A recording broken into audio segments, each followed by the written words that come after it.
Good day to all. வாங்க மேக்ஸை புரிஞ்சு படிப்போம்.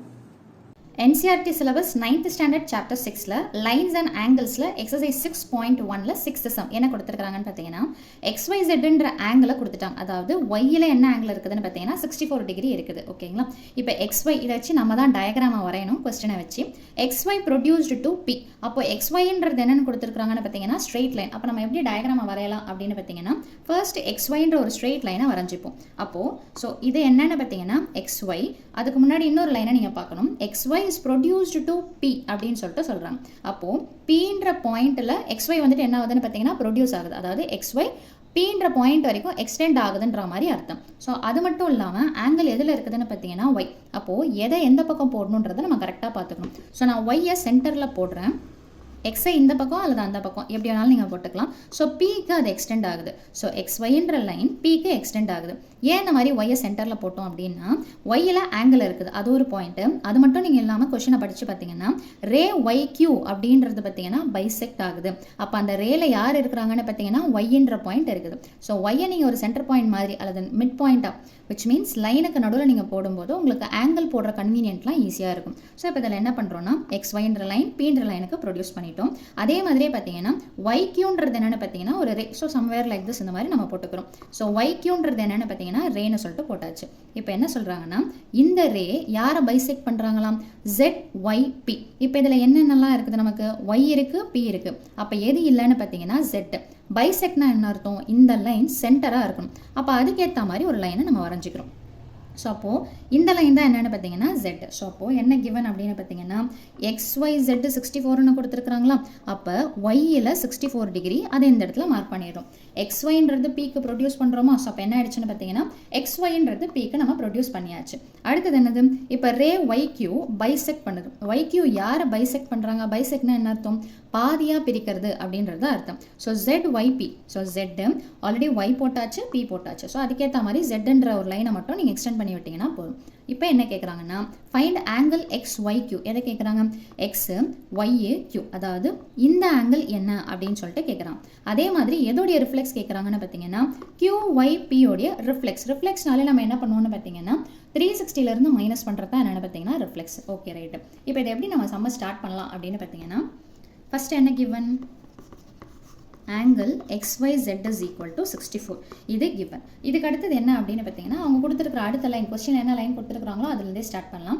ரே YQன்றது இந்த ஆங்கிளை பைசெக்ட் பண்ணுது அப்படின்னு சொல்லிட்டு சொல்கிறாங்க. ஸோ அதே லைனையும் நம்ம எடுத்து எழுதலாம். ஸோ என்ன அப்படின்னு பார்த்தீங்கன்னா YQன்றது பைசெக்ட் பண்ணுது. எதை பைசெக்ட் பண்ணுது அப்படின்னு பார்த்தீங்கன்னா YQ பைசெக்ட்ஸ் ஆங்கிள் PYZ. பைசெக்ட்னா என்ன அர்த்தம்? பாதியாக பிரிக்குதுன்னு அர்த்தங்களா? ஸோ இந்த YQன்றது பாதியாக பிரிக்குதுன்னா அப்போ இந்த ஆங்கிளும், அதாவது ZYQ அப்படின்ற ஆங்கிளும் இந்த ஆங்கிளும், தட் இஸ் PYQவும் சேம். அந்த சேம்ன்றதுக்கு அடையாளமாக ரெண்டுத்துக்கும் ஒரே மாதிரியான மார்க்கை நான் போட்டிருக்கேன். ஸோ இதனால் என்ன நம்ம தெரிஞ்சுக்கலாம் அப்படின்னு பார்த்தீங்கன்னா which implies therefore ஆங்கிள், நீங்கள் இதை எப்படி வேணாலும் ஆங்கிள் Yயை மட்டும் சென்டரில் இருக்கிற மாதிரி பார்த்துக்கோங்க. மீதி எப்படி ஆர்டர் மாற்றி போட்டாலும் நோ ப்ராப்ளம். ஸோ இதில் என்ன இருக்குதுன்னு பார்த்தீங்கன்னா PYQவும் எதுக்கு சமமாக இருக்குதுன்னு பார்த்தீங்கன்னா QYZக்கு ஈக்குவலாக இருக்குது. காரணம் என்ன? இந்த YQன்ற ரே இதை பைசெக்ட் பண்ணுறதுனால இந்த மொத்த ஆங்கிள், அதாவது PYZன்றது மொத்தம், அதை பாதியாக பிரிச்சுதுன்னா இந்த ஆங்கிள்னு சொல்லிட்டு தனியாக வரும். அப்போ இதில் என்ன ஆங்கிளோ அதே தான் அந்த ஆங்கிள் அப்படின்றத நம்ம இது பண்ணிக்கணும். ஓகேங்களா? ஸோ இப்போ அடுத்தது என்ன நம்ம ஸ்டார்ட் பண்ணலான்னு பார்த்தீங்கன்னா இந்த PXன்னு இருக்குது பார்த்தீங்களா?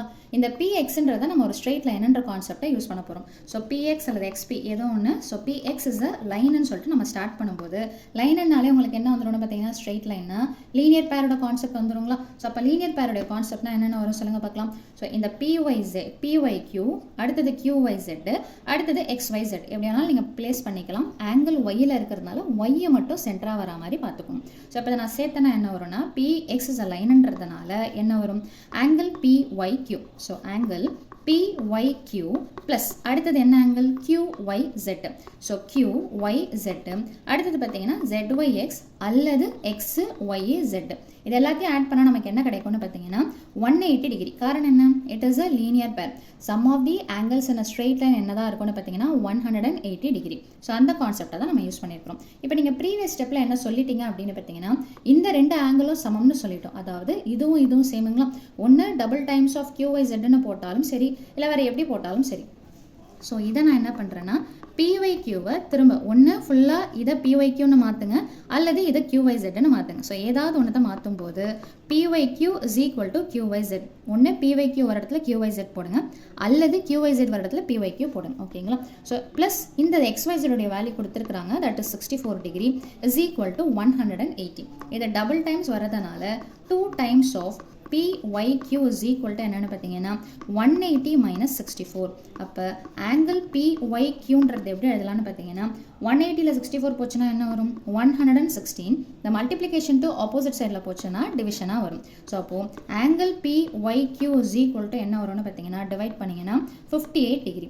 அப்போ ஆங்கிள் PYQ 58 டிகிரினா ஆங்கிள் QYZ என்ன தான் இருக்கும்? 58 டிகிரி. அப்போ என்ன கன்க்ளூட் பண்ணலாம்னா, so angle PYQ is equal to angle QYZ is equal to என்னன்னு பார்த்தீங்கன்னா 58 டிகிரி. ஸோ இது நம்ம கண்டுபிடிச்சாச்சு. ஆனால் நம்மளோட கொஸ்டினில் என்ன கேட்குறாங்க அப்படின்னு பார்த்தீங்கன்னா ஆங்கிள் XYQவை நம்ம கண்டுபிடிக்கணும் அப்படின்னு சொல்லிட்டு சொல்கிறாங்க. XYQ எப்படி இருக்குது? X Y Q. இப்போ இது வேணும்னா நான் எதை சேர்க்கணும்? ஆங்கிள் XYZையும் ஆங்கிள் QYZையும், அதாவது இந்த ஆங்கிளையும் நம்ம சேர்க்க போகிறோம். ஸோ ஆங்கிள் XYZை எப்படி எடுத்து எழுதலாம்? ஸோ நான் இந்த இடத்துல போடுறேன் அப்படியே. So angle XYZ is equal to எப்படி எழுதலாம்னு சொன்னோம்? சாரி, XYQ கேட்குறாங்க கொஸ்டினில். So angle XYQ is equal to XYZ add பண்ணிவிட்டு அடுத்தது QYZ. ஓகேங்களா? ஸோ அப்போ angle XYQ is equal to எப்படி எடுத்து எழுதலாம்னு பார்த்தீங்கன்னா angle XYZ plus angle QYZ. Angle XYZ என்ன இருக்குதுன்னு பார்த்தீங்கன்னா கொஸ்டினில் கொடுத்துருக்கிறது 64 டிகிரி. ஆங்கிள் QYZன்றது நம்ம கண்டுபிடிச்சது, அது என்னென்னு பார்த்தீங்கன்னா 58 degree. So plus 58 degree. So ரெண்டுத்தையும் ஆட் பண்ணால் என்ன கிடைக்கும்னு பார்த்தீங்கன்னா 122 degree. That is the angle of XYQ.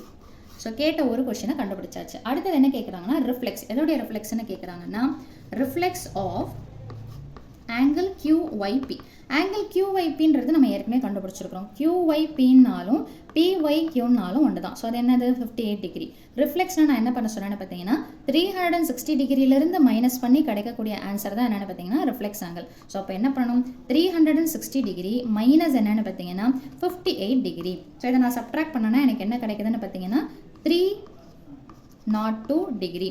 So reflex of QYP என்ன கிடைக்குதுன்னு பார்த்தீங்கன்னா 302 டிகிரி. ஸோ அவ்வளோதான் அந்த சம்மோட சொல்யூஷன். தேங்க்யூ.